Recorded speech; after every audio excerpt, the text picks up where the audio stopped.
Once upon a time, in ancient Greece, there was a man named Aristaeus who was seeking wisdom from the sea god Proteus.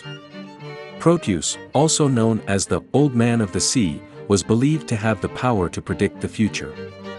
However, he was known for his elusive nature, often changing his shape to avoid sharing his prophecies.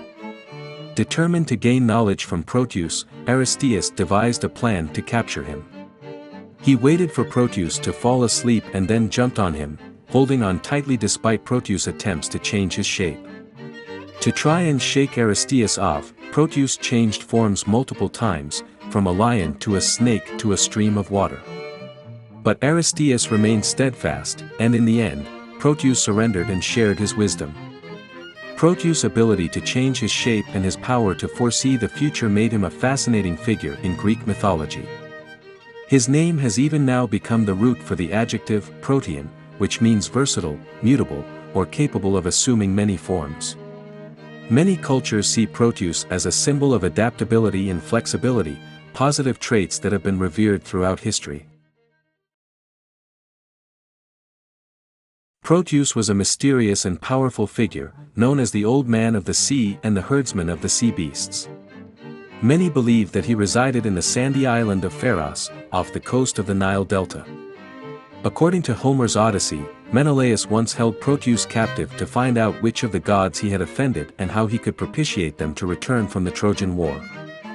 Proteus, who could take many forms, revealed the truth to Menelaus after appearing as a lion, serpent, leopard, pig, water, and even a tree. However, another tale in Virgil's Fourth Georgic tells a different story about Proteus. According to this account, Aristaeus had seized Proteus to prevent a disaster that had killed the bees of Apollo's son.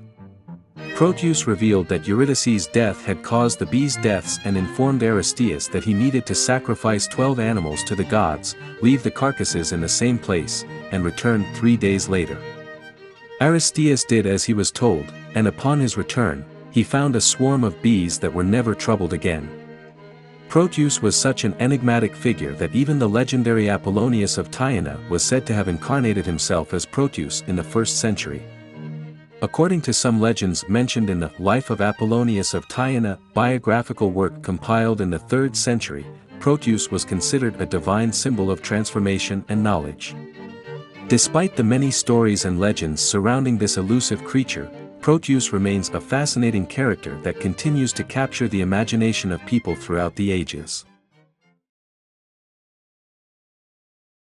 In the epic poem Odyssey, Menelaus must confront the immortal Proteus of Egypt, who served the sea god Poseidon and was known for his mastery of the deep sea secrets.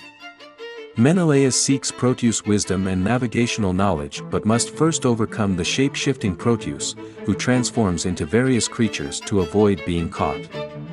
Finally, Menelaus manages to catch Proteus and holds him tight until he reveals the answers that he seeks.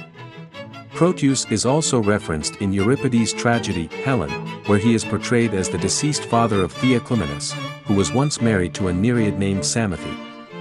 The play also mentions Theono, Proteus' daughter who became a prophet capable of seeing the future. It's important to note that Proteus, mentioned in these works, is not to be confused with the Greek sea god, Proteus, although both figures share some similarities. In another part of Egypt, a king named Proteus welcomed Dionysus during his travels in the land. Pharos eventually became the home of the Lighthouse of Alexandria, one of the 7 wonders of the ancient world. Proteus, the son of the sea god Poseidon and Venus, was a well-known figure in Greek mythology. He was known for having many children, some of whom had tragic stories.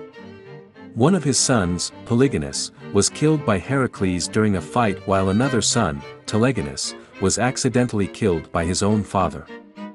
One of Proteus' sons, Dymas, became the king of Phrygia after he was born to Ionius. Another son, Theoclymenos, was fathered by Proteus with the Nereid Psamathe.